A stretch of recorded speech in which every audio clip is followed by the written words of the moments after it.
Hi everyone, in this video, I will explain to you how to fix this Xfinity stream error TVAPP-00148.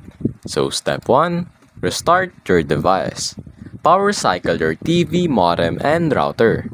Unplug them for about 30 seconds, then plug them back in.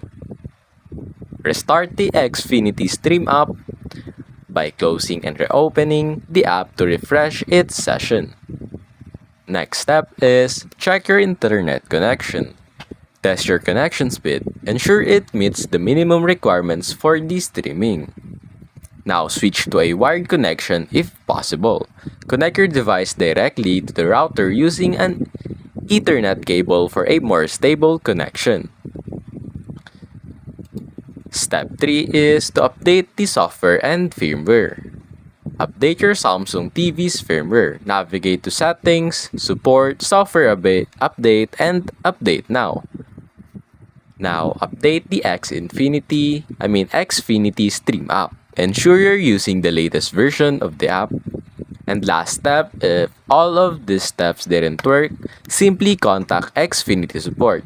Reach out to Xfinity Support. They can assist with account-related issues or provide further troubleshooting steps. And that's basically it.